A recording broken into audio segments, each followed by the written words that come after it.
शराब में जो उनकी गलत नीतियाँ हुई, उसके नीति के कारण एक के साथ एक शराब फ्री, पूरे दिल्ली को शराब के लिए उन्होंने उसका कर दिया। एजुकेशन हब के बगल में शराब खाना खोल दिया, पूरे दिल्ली में शराब का ठेका खोल दिया। दिल्ली एक टूरिस्ट प्लेस है, देश की राजधानी है, वहाँ उनको शराब नीति पे काम नहीं करना चाहिए। नमस्कार दोस्तों, मैं संतोष चौबे न्यूज़ सर्वोत्तम में आपका हार्दिक स्वागत करता हूं। दोस्तों, आज मैं मार्केट में आया हूं और लोगों से बातचीत करके दिखाता हूं कि दिल्ली के अंदर आम आदमी पार्टी बुरी तरह से हार गई। इसके पीछे क्या कारण हो सकते हैं? आखिर लोगों ने वोट क्यों नहीं किया? क्योंकि केजरीवाल साहब बहुत सारी चीज़ें फ्री कर रखे थे। फ्री देने के बाद भी लोगों ने उनको वोट नहीं दिया। तो लोगों से मैं बातचीत करके आपको दिखाता हूँ कि लोगों ने आखिर क्यों ऐसा किया कि उनको वोट नहीं दिए। सर, आपका नाम? पवन मिश्रा।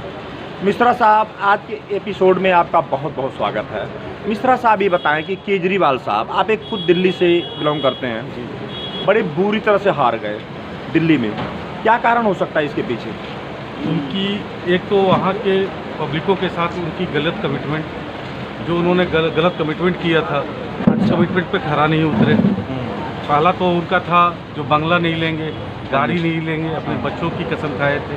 नंबर एक। नंबर दूसरा, जिस पॉलिसी का ज्ञान नहीं था कोरोना काल पेंडेमिक के समय, उस पॉलिसी में उनको हाथ नहीं डालना चाहिए था। शराब में जो उनकी गलत नीतियाँ हुई, उसके नीति के कारण एक के साथ एक शराब फ्री, पूरे दिल्ली को शराब के लिए उन्होंने उसका कर दिया। एजुकेशन हब के बगल में शराब खाना खोल दिया, पूरे दिल्ली में शराब का ठेका खोल दिया। दिल्ली एक टूरिस्ट प्लेस है, देश की राजधानी है, वहाँ उनको शराब नीति पे काम नहीं करना चाहिए। नंबर दूसरा। तीसरा, उनको पंजाब की ओर दिल्ली में जीतने के बाद वो सबसे पहले देश स्तर पे अपना पार्टी का विस्तार करने में लगे और दिल्ली की ओर, दिल्ली की जो मुख्य आवश्यकता थी, वहाँ का पॉल्यूशन, वहाँ का साफ सफाई, वहाँ का एजुकेशन, वहाँ का स्वास्थ्य, उस पर उन्होंने ध्यान नहीं दिया। यही उनके हारने का मुख्य कारण है। अच्छा साहब, ये बताएं, केजरीवाल साहब कहते हैं कि हमने एजुकेशन फ्री दिया, बिजली फ्री दिया, पानी फ्री दिया, बस फ्री दिया और सारी चीज़ों काउंटिंग करा रहे हैं, लेकिन फ्री भी ये रेवड़ी फिर भी काम नहीं आई। इसके पीछे क्या कारण है? कि वो फ्री का खा के लोगों को भी हजम नहीं हो रहा क्या? उन्होंने जनता की नज़र में सब चीज़ का फ्री तो अनाउंसमेंट कर दिया, लेकिन दिल्ली देश की राजधानी है। देश की राजधानी में कोई भी महिला को बस में अगर आप फ्री कर रहे हैं, तो घर से वही महिला डेली निकलती है जो नौकरी करती है, और दिल्ली में बस का किराया हाईएस्ट 5-10-15 रुपया है। तो जो महिला डेली घर से निकलती है वो 15 रुपये किराया अफोर्ड कर सकती है। केजरीवाल जी को इससे पता नहीं चला था, एहसास नहीं, उनको लगा कि मुझे महिलाओं का सिंपैथी वोट हाजिर हो जाए, मिल जाएगा, लेकिन ये सच्चाई नहीं था। नंबर एक। नंबर दूसरा, उन्होंने वहाँ स्वास्थ्य के प्रति कोई काम नहीं किया। पूरे देश में आयुष्मान कार्ड था, दिल्ली देश की राजधानी होते हुए भी जहाँ वृद्धों की संख्या कम से कम 20 से 22 लाख है, आयुष्मान कार्ड को लागू नहीं होने दिया। स्वास्थ्य के क्षेत्र में, एजुकेशन आज से नहीं, प्रणब मुखर्जी और मनमोहन सिंह जी के समय से प्राइमरी एजुकेशन पूरे देश में फ्री है, तो उन्होंने इसमें भी कोई काम नहीं किया। केवल शिक्षा फ्री, ये फ्री, वो फ्री, कोई फ्री नहीं था। ये तो बहुत पहले से चलते आ रहा है। बिजली फ्री, बिजली तो शीला दीक्षित के समय भी फ्री थी, 200 यूनिट के आसपास स्लैब था उसका फ्री होने का। उन्होंने केवल देश की जनता को गुमराह किया उसी पॉलिसी को घुमाकर। अच्छा, ये बताएं, एक चीज़ बड़ी न्यू जो बात देखने में आ रही है कि जो दिल्ली के मुस्लिम वोटर थे वो स्पष्ट रूप से मना करते थे कि हम बीजेपी को वोट नहीं देंगे, लेकिन अब की बार जो क्या देखने में आया कि उन्होंने कह के वोट दिया है बीजेपी को। इसके पीछे क्या कारण हो सकता है? ऐसा बदलाव देखने में आ गया अब की बार? उसके पीछे प्रधानमंत्री नरेंद्र मोदी जी का मुसलमान के प्रति, उन्होंने पूरे देश में एक संदेश दिया था कि सबका विकास, सबका विश्वास। तो सबका विश्वास में मुसलमान दिया जाता है। मुसलमान वो भी तो हमारे अपने ही वो भी हमारे अपने ही हैं। वो बाहर के वो जो भी मतलब प्रधानमंत्री की जन कल्याण योजनाएं थी, वो हिंदू मुसलमान सिख ईसाई देख के नहीं आ रहा था, वो सबके लिए था। जिस मुसलमान को, जिस महिला को 3 तलाक से निवृत्ति मिली है, जिस मुसलमान को घर मिला है, जिस मुसलमान को बिजली में सब्सिडी, उन्होंने कहा भी है, जिसको राशन मिल रहा है, 80 करोड़ जनता में मुसलमान भी तो है, तो वो कैसे नहीं? वो तो हमारे भाई है ना। वो इसीलिए मुसलमान का वोट मिला है उनको। 7-8% के आसपास मुसलमान का वोट मिला, 11%। अच्छा, ये बताएं, क्या आपको लग रहा है कि ये जो नई शुरुआत हुई है मुस्लिम वर्ग की तरफ से, क्या आपको लग रहा है कि ये पूरे देश के स्तर पर ऐसा काम होगा कि पूरे देश के मुस्लिम जो है बीजेपी को लाइक करने लगे, ऐसा कुछ आपको लग रहा? लोकसभा चुनाव में उत्तर प्रदेश में एक मतलब मुसलमानों को डराकर धमकाकर या किसी तरह का बेमनस्ता कर संविधान का डर दिखाया गया, जिसके कारण इस तरह का। नहीं तो उससे पहले की भी चुनाव है, अगर मुसलमान वोट नहीं देती तो नरेंद्र मोदी जी को 300 से ज़्यादा सीट कैसे अवेलेबल होगा?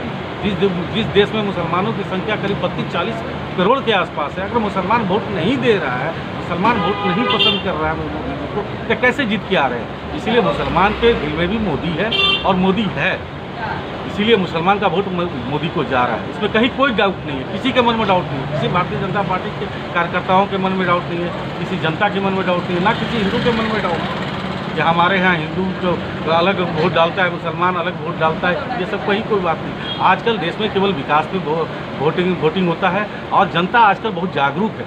वो देखता है कि हमारा विधायक हमारे लिए क्या कर रहा है, हमारा सांसद हमारे लिए क्या कर रहा है, हमारा प्रधानमंत्री हमारे लिए क्या कर रहा है, हमको टैक्स में क्या रिबेट दे रहा है। अगर टैक्स में रिबेट नहीं होता तो दिल्ली में भी इस समय वोटिंग की परसेंटेज वो अलग होती। 4 तारीख 3 तारीख को जो वहाँ पर आपको 7 लाख का स्लैब को बढ़ाकर 12 लाख किया गया है, उससे 30-40 मध्यवर्गीय परिवार के जो वोटिंग करते हैं वो इफेक्टेड हुए हैं और इसी चलते भारतीय जनता पार्टी को 48 सीट आई है। अच्छा, ये बताइए कि देखने में आ रहा है कि मिल्कीपुर की सीट जो बिल्कुल अखिलेश यादव की थी वो भी बीजेपी ने झटक लिया यूपी में, इसके पीछे क्या कारण हो सकता है? फैजाबाद की सीट अवधेश प्रसाद जी ने जीता था, जिसको पूरे देश में एक नैरेटिव सेट किया गया कि वो अयोध्या का सीट है, जबकि अयोध्या का सीट नहीं था। अयोध्या जनपद में मिल्कीपुर भी एक सीट आता है। मिल्कीपुर का सीट अवधेश प्रसाद जी के लड़के को दिया गया टिकट, जिसका एंटी कमेंसी था और समाजवादी पार्टी उस एंटी कमेंसी को समझ नहीं पाया और भारतीय जनता पार्टी ने वहाँ पर पासवान जी को टिकट देकर एक वहाँ पर दिया कि एक सिंपल सा कार्यकर्ता को टिकट देके किसी भी उसमें जिताया जा सकता है, जिसके चलते वहाँ जीत गया। क्या नाम है आपका? गियादीन, ये बताएं। बग्गी चलाता हूँ स्कूल में। हाँ, दिवाली में बग्गी चलाता हूँ। अच्छा, ये बताएं कि केजरीवाल जी उनकी पार्टी जो हमारे लिए क्या किया चला हमको 10 रुपये यूनिट भरना पड़ता है किराया। वो तो कहते हैं मैं फ्री दे रहा हूँ। कहाँ दे रहा फ्री? 3 रुपये मालिक ले रहा। 30 रुपये यूनिट ले रहा? हाँ, 10 रुपये यूनिट ले रहा। अच्छा, हाँ। तो क्यों आपको राशन पानी अगर फ्री नहीं मिल रहा? नहीं, 5 किलो आटा मिलता है। अच्छा, 5 किलो महीने में मिलता है। अच्छा, केंद्र सरकार का देता है, जो केंद्र सरकार की है वो। अच्छा। तो यहाँ जो पंजाब सरकार की थी वो स्कीम भी बंद कर दी। अच्छा। मिल रही थी, गेहूँ मिल रहे थे, वो भी अच्छा। बंद कर दी।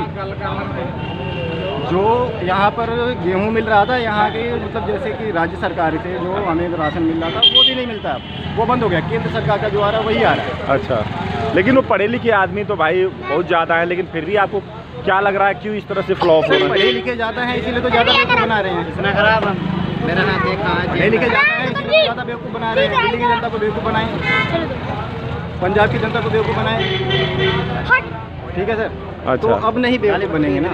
अच्छा, क्या आपको नहीं लग रहा है कि जैसे कि इस बार वो हार गए, 2 बार तो खैर जीते ही थे ना, तो आपको लग रहा है कि इस बार हार के कुछ अच्छा करने के लिए वो कोशिश करेंगे? सर 2 बारी में झंडे गाड़ दिए उन्होंने, 2 बारी जीत करके। गरीब तो गरीब मर ही रहा है और भी मर रहा है। गरीब अच्छा। आदमी गरीब होते जा रहा है। अच्छा, और जैसे पानी बिजली की बात करते हैं, दिल्ली का पानी साफ भी नहीं है। अच्छा। आपका नाम? मोनू झा। मोनू झा। मोनू जी बताएं कि दिल्ली के अंदर बोलते हैं ऐसे क्या? इलेक्शन हुआ जिसमें आम आदमी पार्टी बुरी तरह से हार गई।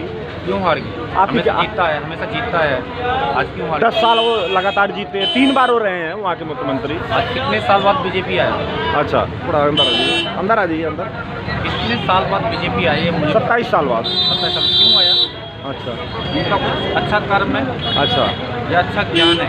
अच्छा, आगे हो जाए। मोदी के लिए बहुत कुछ बोलते हैं। अच्छा, हाँ, अच्छा, तो मोदी ने कुछ अच्छा काम किया होगा तभी बीजेपी आया है। अच्छा, अच्छा, आप एजुकेशन मामले बोलो ना, जितने भी सरदार है ना, अच्छा, हम बिहार के रहने वाले, कोई सरदार से पूछो आपका बच्चा कहाँ पढ़ता है, पंजाब बोर्ड में पढ़ता है, बोलेगा नहीं।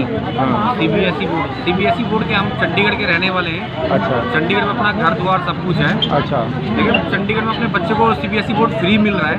यहाँ पे सीबीएसई बोर्ड सबसे महंगा क्यों? अच्छा, 50-60 हज़ार में एडमिशन फीस है, ऐसा क्यों? इसका आंसर आपके पास है?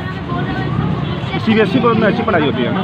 जी, अच्छा पढ़ाई का प्राइवेट में जो बंदा प्राइवेट नौकरी करता है ऊपर पोस्टिंग ले रखा, पैसा ले रहा, सब कुछ ले रहा, अच्छा काम कर रहा है। लेकिन केजरीवाल तो दोस्तों देखिए, मैंने लोगों से बात करके दिखाया कि लोगों ने बताया कि दिल्ली के अंदर जो आम आदमी पार्टी हार गई, उसके पीछे मेन वजह क्या था, कारण क्या था, वो लोगों ने बड़े स्पष्ट रूप में बताया। तो दोस्तों, अब संतोष चौबे को इजाज़त दीजिए। नमस्कार, जय हिंद।